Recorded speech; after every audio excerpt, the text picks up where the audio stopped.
Students, अभी तक हम लोगों ने पढ़ लिया कि एंटीरियर सेरिब्रल आर्टरी जो है वो किस किस को सप्लाई करती है।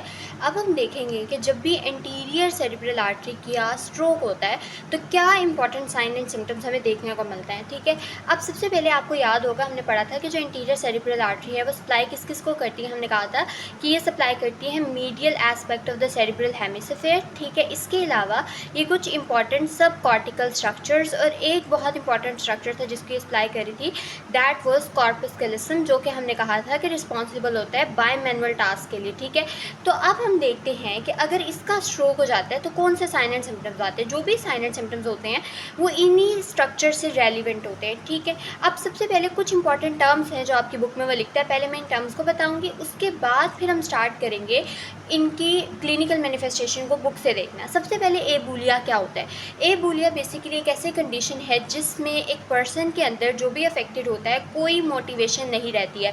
Due to the lack of motivation वो कोई काम नहीं कर पा रहा होता है, ना वो बोल पा रहा होता है, ना वो मूवमेंट कर पा रहा होता है, क्योंकि उसके अंदर कोई मोटिवेशन नहीं है। अपेरेंटली उसके सारे सिस्टम्स बिल्कुल ठीक हैं, लेकिन चूँकि उसकी मोटिवेशन नहीं है तो वो कोई मूवमेंट इनिशिएट या परफॉर्म नहीं कर पा रहा होता। यहाँ पर अगर हम डेफिनेशन देखें तो लिखता है abulia is a neurological condition where a person loses the ability to start or carry out purposeful actions. Actions can be speech or movement, not because they are paralyzed or confused, because their motivation is severely reduced. ठीक है, तो इसको हम एबुलिया कहते हैं। अब ना इसके अंदर हमारे पास एक और टर्म वो लिखता है, that is akinetic mutism. Akinetic mutism basically एक इस तरह की कंडीशन होती है जिसमें दो इंपॉर्टेंट बातें आती हैं।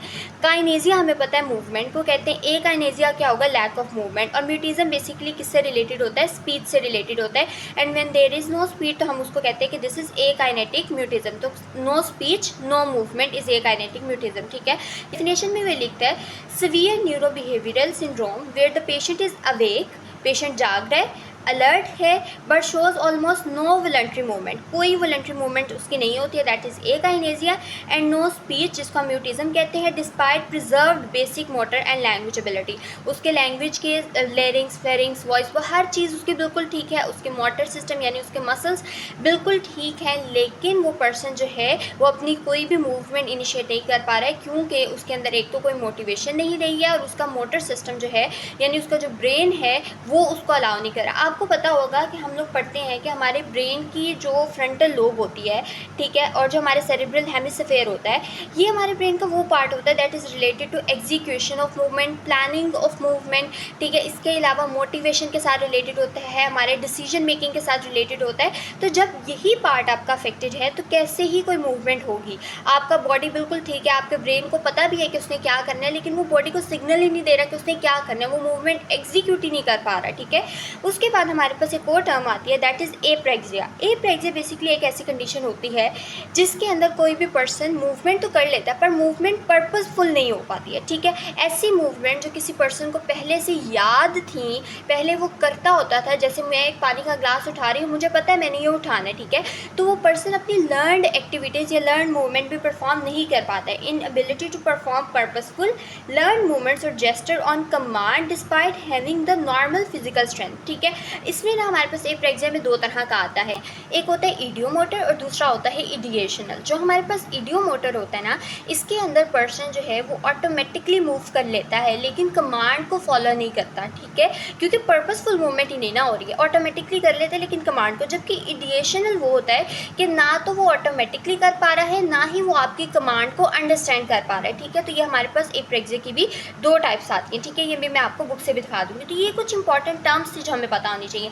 इसके अलावा एकाइनेटिक म्यूटिज्म जहाँ पर वो एक्सप्लेन करता है वहाँ पर वो हमें कहते हैं कि इमिटेशन और इनएक्शन भी होता है। ठीक है, इमिटेशन और इनएक्शन में आपने याद रखना है कि ये इसी तरह की बात है कि एक तो एक्शन परफॉर्म ही नहीं कर पा रहा और एक्शन को इनिशिएट ही नहीं कर पा रहा। बेशक वो स्पीच रिलेटेड है, बेशक वो मूवमेंट रिलेटेड है, वो नहीं कर पा रहा। ठीक है, पहले जो टास्क को आराम से कर लेता था अब वो नहीं कर पा रहा है। ये कुछ टर्म्स थे जो मैंने एक्सप्लेन किया। अब हम बुक से देख लेते हैं कि स्ट्रोक जो एंटीरियर सेरिब्रल आर्टरी का है, इसकी क्लिनिकल मैनिफेस्टेशंस जो है वो किस तरह से हमारी बुक के अंदर वो एक्सप्लेन कर रहा है।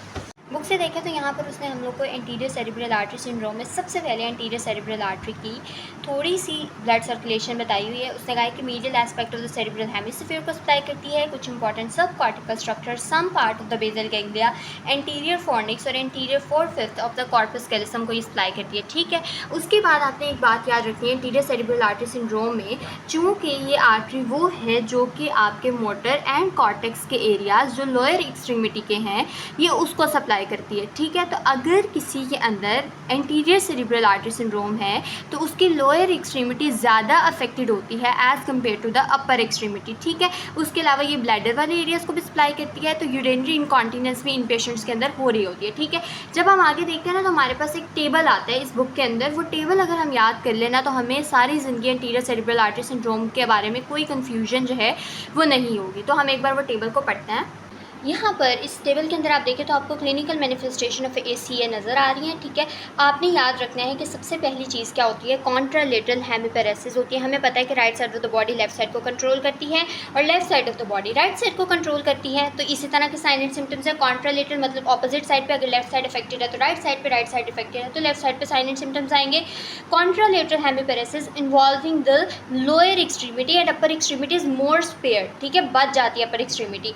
उसके अलावा ये जो एरियाज हैं तो हमें याद ही करने पड़ेंगे। ठीक है, contralateral hemisensory loss involving the lower extremity, urinary incontinence होती है। इसके अलावा problems with imitation and bimanual task and apraxia, ये सब किसकी वजह से होता है, कॉर्पस कैलोसम की वजह से। मैंने आपको बताया था कि corpus callosum is responsible for the bimanual activities. ठीक है, एबुलिया मैंने एक्सप्लेन कर दिया एबुलिया क्या होता है। हमने कहा कि इसमें पर्सन की लैक ऑफ मोटिवेशन होती है। एकाइनेटिक म्यूटिज्म में लैक ऑफ मोटिवेशन की वजह से कोई स्पीच या मूवमेंट की प्रॉब्लम आ रही होती है। Slowness, delay of activity, lack of spontaneity and motor inaction, ये सब बातें देखिए रिलेट करिए। कहीं ना कहीं पेशेंट स्लोली टास्क परफॉर्म कर रहा है, पेशेंट टास्क इनिशिएट नहीं कर पा रहा है, पेशेंट जो है वो बोल नहीं पा रहा है, these are related to motivation. ठीक है, उसके बाद वो कहते हैं contralateral grasp, sucking reflex and can be asymptomatic if the circle of Willis is competent. ठीक है, अब यहाँ पर आपने एक बात याद रखनी है कि जब भी किसी भी बंदे के अंदर स्ट्रोक होता है ना, जो स्ट्रोक है ना उसके अंदर पेशेंट के वो रिफ्लेक्सेस आने शुरू हो जाते हैं जो बचपन के अंदर होते हैं। बच्चों के अंदर कुछ ऐसे रिफ्लेक्सेस होते हैं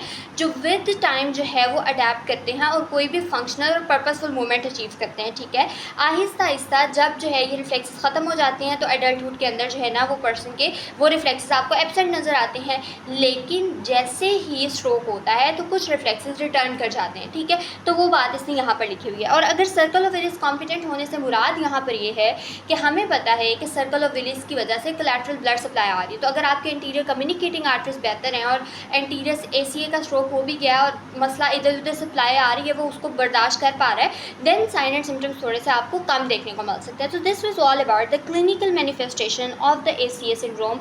इन the next part we will be learning about the middle cerebral artery syndrome. Thank you so much.